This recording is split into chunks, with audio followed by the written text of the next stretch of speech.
ॐ ज्ञानतिमिरान्धस्य ज्ञानञ्जनशलाकया चक्षुरुन्मिलितं येन तस्मै श्रीगुरुवे नमः। नमो विष्णुपादाय कृष्णप्रेष्ठाय भूतले श्रीमते भक्तिवेदान्तस्वामिन्निति नामिने। नमस्ते सारस्वतीदेवे गौरवाणी प्रचारिणे निर्विशेष शून्यवादी पाश्चात्यदेशतारिणे।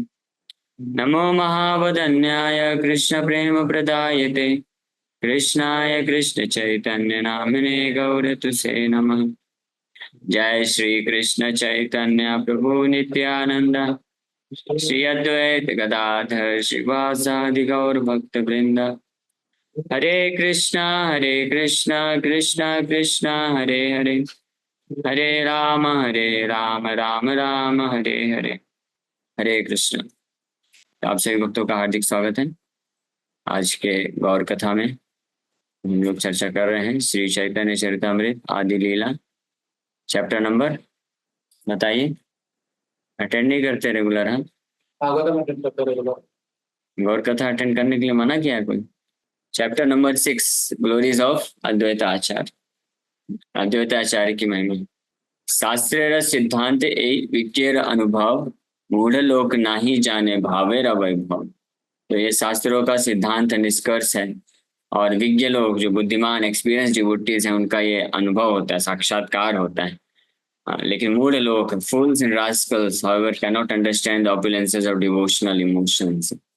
मूढ़ लोग नहीं जाने भावेर वैभव, जो भाव है उसका ऐश्वर्य को नहीं जान सकते हैं। कौन सा भाव? कल अटेंड किए थे ना, ध्यान पूर्वक नहीं सुनते हैं आप लोग। कौन सुना है कल?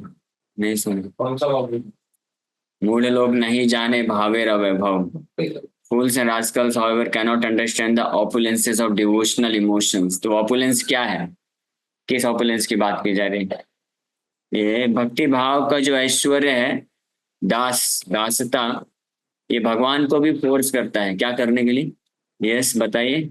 भगवान भी इस भक्ति भाव के ऐश्वर्य को समझने के लिए एक कार्य करते हैं। भक्ति भाव का ऐश्वर्य समझ में आया ना? दासता, ये सर्वश्रेष्ठ ऐश्वर्य है। यानी प्रभु जी हाँ, भगवान बताइए। स्वयं उसका स्वादन करने के लिए चैतन्य महाप्रभु के रूप में आते हैं, अवतरण होते हैं। हाँ, वेरी नाइस, गुड। ये है आंसर, समझ गए?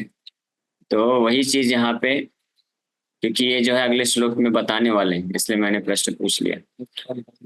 तो पिछले श्लोक से कनेक्शन जब समझेंगे तब तो मूढ़ लोग जो होते हैं, मूर्ख लोग होते हैं, वो इस प्रकार के भक्ति भाव को के वैभव को नहीं समझ पाते हैं, ये दासता, तभी तो। लेकिन जो बुद्धिमान होते हैं, विज्ञेर अनुभव, ये जो वास्तविक रूप में एक्सपीरियंस डिवोटीज होते हैं, अनुभवी भक्त होते हैं, वो इसको हर क्षण एक्सपीरियंस करते हैं, अनुभव करते हैं। यही कारण है कि जो भक्त होता है ना, कभी कृष्ण को दोष नहीं देता है। आश्लिष्य वा पादरतां पिनष्टु माम अदर्शनान् मर्महतां करोतु वा यथा तथा वा विदधातु लंपटो मत प्राणनाथ स एव न परा। Shrimati Radha Rani highest kind of जो डिवोशन है, भाव है, महाभाव जिसको बोलते हैं, वो इस श्लोक के रूप में प्रकट करते हैं। इसलिए चैतन्य शिक्षाष्टकम का ये आखिरी श्लोक, ये हाईएस्ट एक्सपीरियंस है भक्ति भाव का। और इसी को एक्सपीरियंस करने के लिए श्री चैतन्य महाप्रभु के रूप में कृष्ण आते हैं।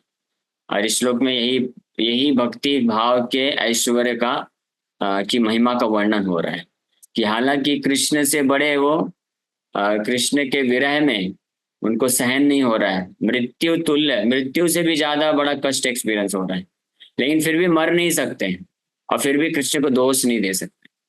फिर भी कृष्ण को क्या करते हैं? प्रार्थना ही करते हैं। और यहाँ तक श्रीमती राधा रानी प्रार्थना करती हैं कि वो पूर्ण रूप से स्वतंत्र हैं। वो चाहे दर्शन दे करके हमको आनंद प्रदान करें या कभी हमारे सामने प्रकट ना हो करके हमको मर्मा हताम कर दें, मृत्यु के समान कर दें, तो वो कुछ भी करने के लिए स्वतंत्र हैं। हाँ, वो तो यहाँ तक बोलते हैं लंपटो, मतलब वो कुछ भी कर सकते हैं। लंपटो मतलब किसी जो है, जो धोखा भी दे सकते हैं, लेकिन फिर भी मत प्राणनाथस्तु स एव, फिर भी वो मेरे प्राणनाथ हैं, फिर भी हमारे वो प्राणनाथ बने रहेंगे। सैव न अपरा, और कोई अन्य व्यक्ति नहीं हमारा प्राणनाथ नहीं हो सकता है।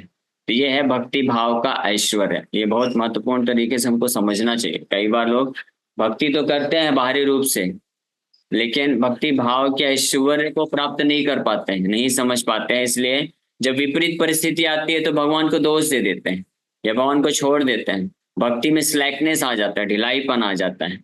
लेकिन जिसके पास ये भक्ति भाव का ऐश्वर्य है, दास भाव है, जो वास्तविक रूप में एक्सपीरियंस डिवोटीज होते हैं, तो उनके साथ उल्टा होता है।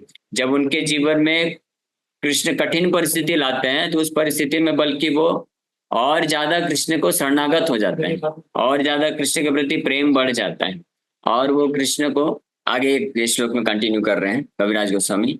भक्त भाव अंगीकरि बलराम लक्ष्मण, अद्वैत नित्यानंद शेष संकर्षण, कृष्णेरा माधुर्य रसामृत करे पान, से सुखे मत किछु नाही जाने आन। तो देखिए, इसीलिए बलदेव, लक्ष्मण, अद्वैताचार्य, लॉर्ड नित्यानंदा, लॉर्ड शेष and Lord Sankarshan taste the nectarian mellows of the transcendental bliss of Lord Krishna by recognizing themselves as being his devotees and servants. They are all mad with that happiness and they know nothing else. तो यहाँ पे जितने भी example दिए गए हैं, ये सब कौन है? ये सब विष्णु तत्व है, ईश्वर है, सब कंट्रोलर हैं। बलदेव, लक्ष्मण, अद्वैत आचार्य, महाविष्णु, बलराम तो साक्षात द्वितीय स्वरूप है, नित्यानंद प्रभु बलराम ही है। लॉर्ड शेष, अनंत शेष विष्णु तत्व है। लॉर्ड संकर्षण विष्णु तत्व है। तो ये सब के सब taste the nectarean mellows of transcendental bliss of lord Krishna by recognizing themselves, अपने आप को भगवान कृष्ण का भक्त और दास की पहचान को स्वीकार करके दिव्य आध्यात्मिक रस को आस्वादन करते हैं। ये कितना अद्भुत रस है। लेकिन हम हैं यहाँ पे दुर्भाग्यशाली जीवात्माएं जो कि भौतिक रस में पड़े रहते हैं। अब क्या क्या भौतिक रस है वो हमको ही पता है। जिसको जिस भौतिक चीज में भगवान कृष्ण के दास के रूप में जो रस मिलता है, उसको छोड़ करके अन्यत्र जितने भी रस हैं सब जो है बेकार है। सब भौतिक रस अलग अलग कैटेगरी से आध्यात्मिक रूप से भी प्रकट हो सकते हैं। तो ये इतना महत्वपूर्ण है कि स्वयं भगवान, तो इस चीज को प्राप्त करने के लिए लालायित होना चाहिए भक्त को। कुलशेखर महाराज इसीलिए क्या बोलते हैं, भृत्यस्य भृत्यस्तद्भृत्य परिचारक, क्या है श्लोक, भृत्यस्य भृत्यस्य माम अनुस्मर लोक, ऐसा करके एक श्लोक आता है। पंढरपुर धाम आ गया। सही बात है, भृत्यस्य माम अनुस्मर लिखा, पंढरपुर धाम आ गया। क्योंकि पंढरपुर धाम में ही ऐसे महान भगवान के भृत्य हुए, तुकाराम महाराज, नामदेव महाराज। गूगल भी अच्छी बात है ना।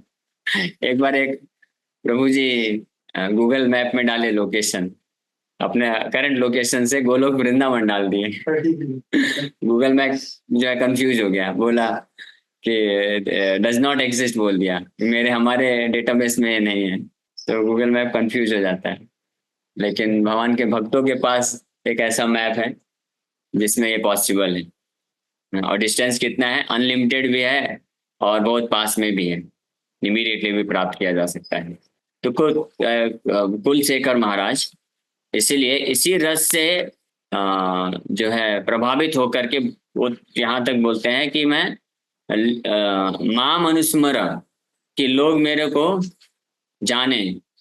ओके, एनीवे, तो ये इसलिए इतना महत्वपूर्ण है कि भगवान स्वयं, तो यहाँ पे बलदेव, लक्ष्मण, अद्वैताचार्य, नित्यानंद प्रभु, लॉर्ड शेष एंड संकर्षण, ये सब भी इस transcendental bliss of serving Lord Krishna, Krishna के दास के रूप में ट्रांसेंडेंटल ब्लिस प्राप्त करते हैं कि वो खुद भी इस सुख से इतने पागल हो जाते हैं, दे नो नथिंग एल्स, इसके अलावा और कुछ जानते ही नहीं। इतना प्रभावशाली है, इतना इंटॉक्सिकेटिंग नेक्टर है। हाँ, अगर किसी को नशा करने का शौक है तो सबसे बड़ा नशा यही है, अपने आप को कृष्ण के दास के रूप में रिकॉग्नाइज करना, दास दासी के रूप में। और कैसा दास दासी, निशुल्क दासिका, जैसे गोपियां बोलते हैं निशुल्क दास दासी, ऐसा नहीं कि सैलरी बेस्ड है। तो इसी से प्रभावित होकर के भगवान कृष्ण भी जो है ललायित हो जाते हैं कि मैं भी ये टेस्ट करना चाहता हूँ। इसलिए तो वो आते हैं अपने अपने खुद का दास बन करके। वही चीज आगे बोल रहे हैं, अन्येर आशुक कार्य आपने श्री कृष्ण अपना माधुर्य पाने हईलस तृष्णा. What to speak of others? Even Lord Krishna himself becomes thirsty to taste his own sweetness. हाँ, दास भाव अंगीकार भी किए बिना कोई भी व्यक्ति कृष्ण के जो माधुर्य है उसको आस्वादन नहीं कर सकता है. इसलिए कृष्ण खुद ललायित हो जाते हैं अपने इस मधुरता को मास्टर स्वामी के रूप में टेस्ट करने के लिए. स्वमाधुर्य आस्वादित करे न यतन भक्त भाव विनु नहिता आस्वादन. He tries to taste his own sweetness, but he cannot do so without accepting the emotions of a devotee. Lord Sri Krishna, हाँ मिल गया.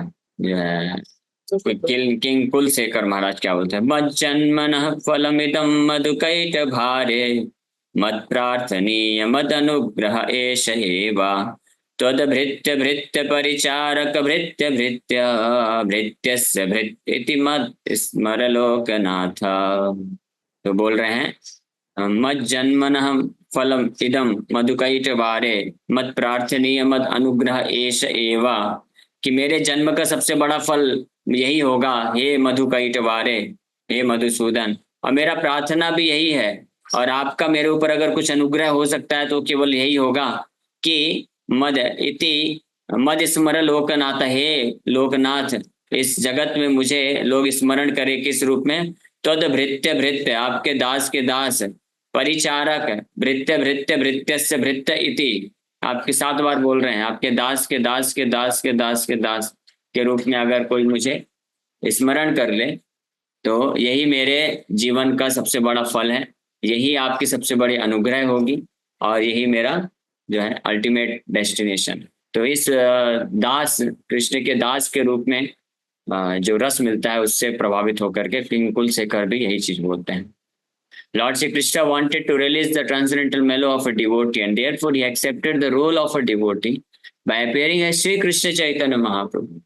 इसलिए कृष्ण wanted to release भक्त के भाव को, रस को, दास रस को जो है रिलीज करना चाहते थे, इसलिए उनको भी भक्त के भाव के रूप में आना पड़ा श्री चैतन्य महाप्रभु पे. भक्त भावांगी करी हैलवते श्री कृष्ण चैतन्य रूपे सर्व भावे पूर्ण. Therefore Lord Krishna accepted the position of a devotee and descended in the form of Lord Chaitanya who is complete in every respect. तो इस प्रकार से भक्त के भाव को अंगीकार करके चैतन्य महाप्रभु प्रकट होते हैं और किस किस रूप में भक्त के भाव यानी दास के रस को आस्वादन करते हैं ये हम लोग कल चर्चा करेंगे. हरे कृष्ण. किसी भक्त का कोई प्रश्न है तो पूछ सकते हैं. आप में से कितने भक्त हैं जो इस प्रकार के भक्त के भाव को, ऐश्वर्य को प्राप्त करना चाहते हैं? तत्व में आते हैं क्या?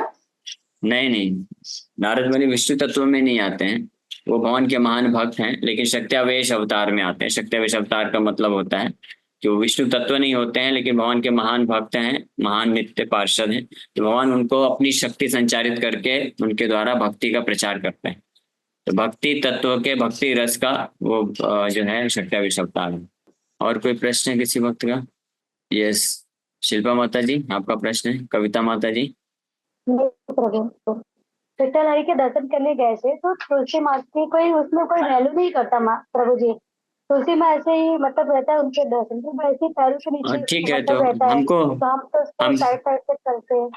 हाँ समझ गया. तो हमको अपना जो नियम होता है हमको प्रभु एक मिनट, बाहर डस्टबिन था गाड़ी तक कचरे की, उसमें तुलसी महारानी को पूरा भर के रखा था ऐसा. तो वो देख के बहुत मतलब अपने आप को हर्ट हो रहा था कि भगवान का मतलब तुलसी महारानी की इतना सेवा नहीं करता, वैल्यू नहीं ऐसा है. तो हमको जो है सावधान रहना चाहिए, हमको सारे नियम अच्छे से पालन करना चाहिए, तुलसी के ऊपर पैर नहीं रखना चाहिए और निर्मालय जो होता है भगवान का महाप्रसाद उसको प्रॉपर आदर सम्मान देना चाहिए. लेकिन साथ में हमको ये भी ध्यान रखना चाहिए कि जब हम धाम में आते हैं तो यहाँ पे जो धामवासी हैं उनकी स्थिति बड़ी विशेष होती है.